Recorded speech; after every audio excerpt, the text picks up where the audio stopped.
you see the same clickbait headlines that I do. Time after time, the media distorts good news stories or often just gets them flat wrong.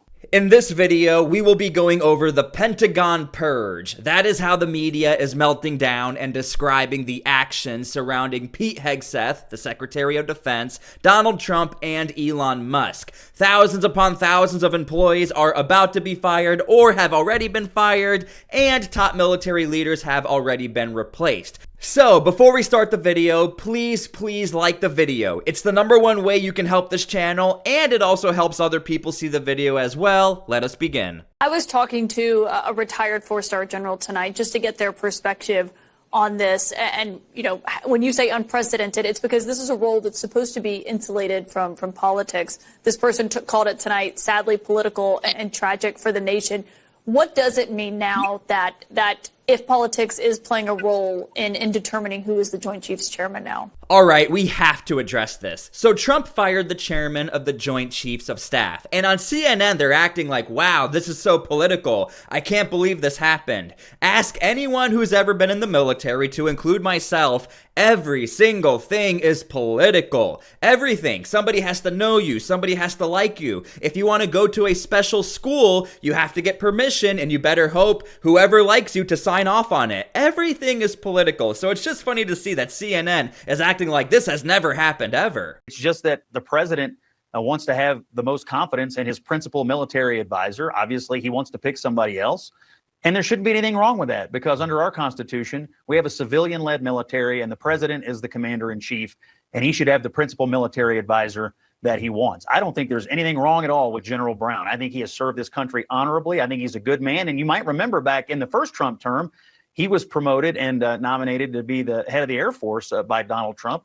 So obviously Trump has liked him in the past and thinks he's had an amazing career. This is why I make these videos, to give you guys the total perspective. Scott Jennings once again hit the nail on the head. People seem to forget that Donald Trump has the ability to fire who he wants to fire and hire who he wants to hire. I will give some advice to CNN. You should go into the lower ranks. You would be so shocked to find out how many people lose their positions, how many people get fired, how many people get hired every single day, because that's actually a more shocking story. We have civilian control, but we have men and women in our military of all backgrounds who are super highly qualified and who serve with honor and serve with integrity and without politicization.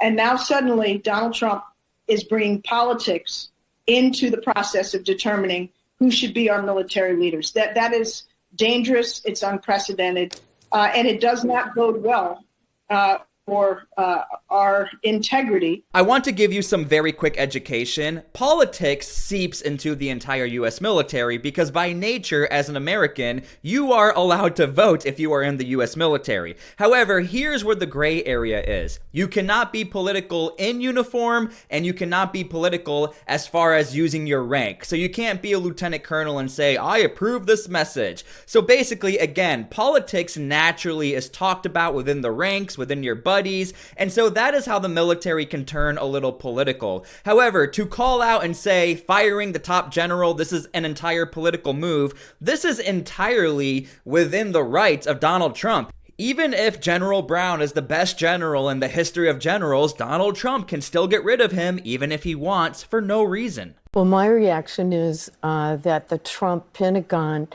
does not welcome black people. They're discouraging black people from joining. There's no home for women.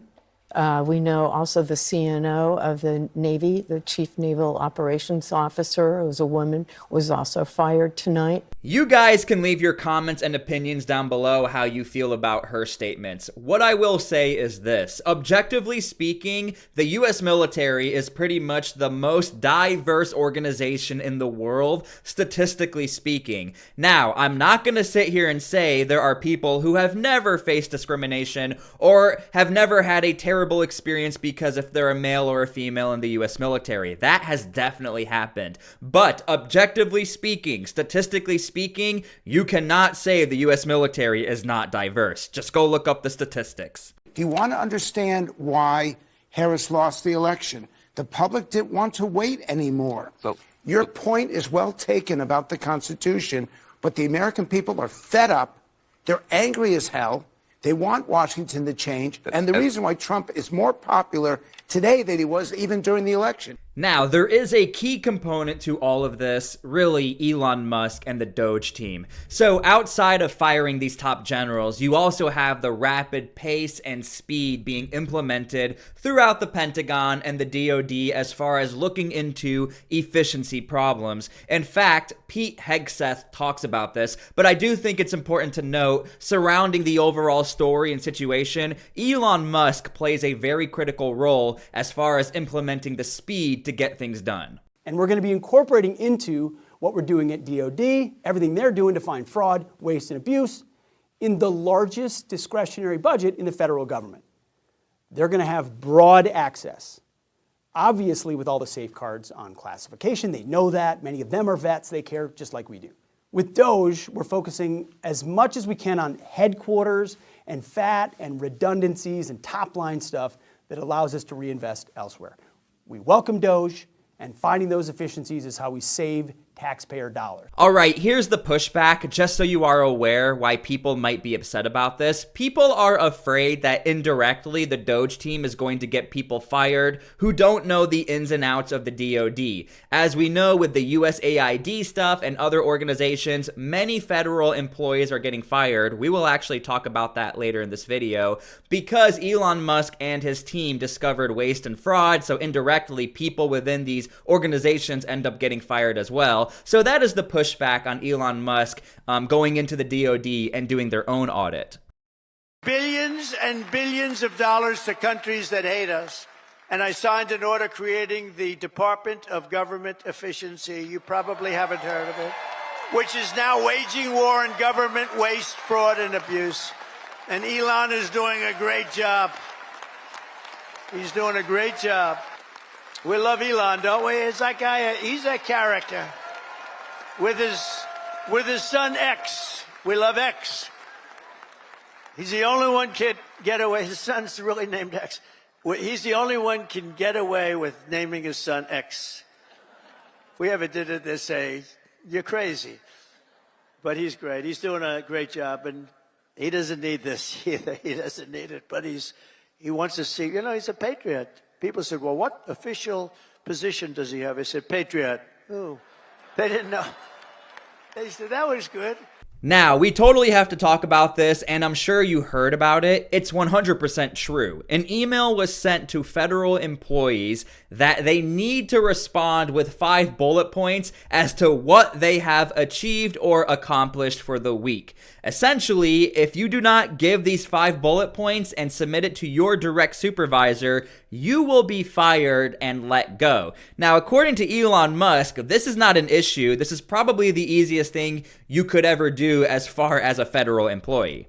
Now, you do have certain news anchors from NBC who are trying to create a story out of nothing. It does turn out that Kash Patel told his entire organization to not respond to this email, and because of this, oh my gosh, you have a power struggle now. This is straight from Kash Patel. You tell me if there's a power struggle.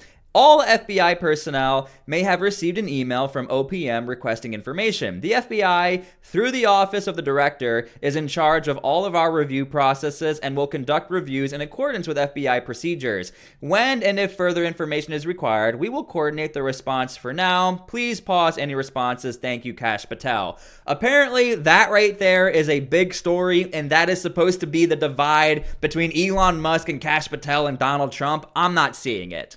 Now, I'm going to be honest with you. I am trying to find some legitimate pushback or meltdown surrounding the story. I almost can't find any, because anybody who's ever worked in the market of productivity, whether it's sales, marketing, anything like that, car salesmen, everything has to do with your numbers, productivity, and what you are doing for the company. This is like so simple. You even had this tweet or post. Proud to say I once had to send Elon an email detailing what I had done and was planning to do. His reply was, sounds good, carry on. It ain't that hard, send the email. You guys can leave your comments down below how you feel about all of this, but again, I can almost not find any meltdowns on the internet from CNN or MSNBC getting upset about this. Yeah, every community has what I call their chickens for Colonel Sanders. Muslims had their halal chickens. The black community has their chickens. Byron Dollins is a grown-ass black man who referred to Donald Trump as his daddy. And what I want to tell... Now, as I was making this video, Joy Reid has been let go from MSNBC. The only reason why I'm talking about this is because we actually feature MSNBC and Joy Reid a lot on this channel,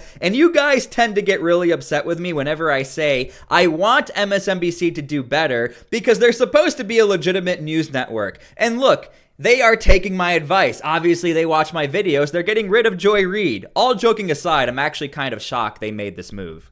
Now, as I was making this video, and you can leave your comments down below how you feel about this, Elon Musk is pushing back against the pushback as far as the emails. The reason this matters is that a significant number of people who are supposed to be working for the government are doing so little work that they are not checking their email at all. In some cases, we believe non-existent people or the identities of passed away people are being used to collect paychecks. For every $5 that DOGE saves, as we believe calculated by the Congressional Budget Office, when this whole project is said and done next summer, for every $5, $1 goes back to the pockets of American taxpayers. Here's why. They sent their money to D.C. to be spent in America, not to be abused, not to be disrespected, and not to be defrauded. That $20 million to Iraqi Sesame Street, the Americans sent their money to be spent in America. They were defrauded. They were lied to. They now deserve restitution. And the second point that President Trump, just one sec, Michael, the second point that President Trump brought up on Air Force One is that these DOGE dividends will incentivize Americans to report waste, fraud, and abuse in their own community. Why? Why? Because the more that DOGE saves, the bigger their DOGE dividend check will be. And speaking of getting a paycheck, because, you know, Elon Musk said there's a lot of paychecks being sent to people who are not even alive right now. If you are alive currently, there is the possibility for all the money saved through DOGE, we might start receiving some paychecks as far as money saved. And this to me is a very, very innovative idea and very genius. I don't care who you are, whether you're a Democrat or Republican, I think you'd be kind of happy to know, hey, you just got a $55 paycheck because, by the way, we figured out there's money being wasted and we want to pay you back because the government has accountability now. I think this is a massive move. We are in fantasy land right now. We don't know if it's going to happen, but it could happen theoretically. Remember, in economics, show me the incentive and I'll show you the outcome. We're giving every American... I'm going to get to the economics. Come on, I gave you a chance for a great sound bite. You got and those soft power exercises make for great sound bites, but when you drill down, for example, on Sesame Street in Iraq, they often make sense. Joseph Nye from Harvard, who gets credited with the coinage of the word soft power, you know, you'd rather spend on that than bullets. This is where the rubber meets the road. We are $36 trillion in debt. I don't know if you can see that, but that's 106,121 for every single person in America. So if Elon Musk is successful in saving us money from waste, fraud, and abuse, and by the way, James, I hope that he is. I don't like the approach, but I like the fact that something's being done. And this is why I love highlighting these clips. In fact, Donald Trump points it out all the time. He knows that people who quote-unquote hate him and Elon Musk, they actually love what he's doing. You even saw with this news anchor, you know, he said, I love what Elon is doing, but I don't love the approach. So do you like him or do you not like him? Because if it's working, it's working. The NCAA has complied immediately, by the way. That's good. But I understand Maine. Is Maine here, the governor of Maine? Well, are you not going to comply with it? I'm complying with state and federal laws. We are the federal law. Well, you better do it. You better do it because you're not going to get any federal funding at all if you don't. And by the way, your population, even though it's somewhat liberal, although I did very well there, your population doesn't want men playing in women's sports. So you better comply because otherwise you're not getting any federal funding. See you in court. Every state, good. I'll see you in court. I look forward to that. That should be a real easy one. And enjoy your life after governor because I don't think you'll be in elected politics. So the reason why I played that clip is to show you guys that Donald Trump doesn't care who you are. He wants efficiency, and he also wants states, governors, everybody on board with the policies put forward. But I wanted to show you sort of this contrast. Donald Trump does have ultimate authority over some organizations and some people. As far as the DOD and getting rid of their top general, Donald Trump can do that immediately. He can get rid of everybody. As far as going after a governor, a little bit more of a challenge. It's not that Donald Trump wants to get rid of that governor. He just wants her to install the policies which were given to her state in all of the states. So let me know how you feel about all of this. If you are still watching this video, I really, really appreciate it. I could not do any of this without you guys. Thank you so much for being here, and we'll see you guys later. Peace.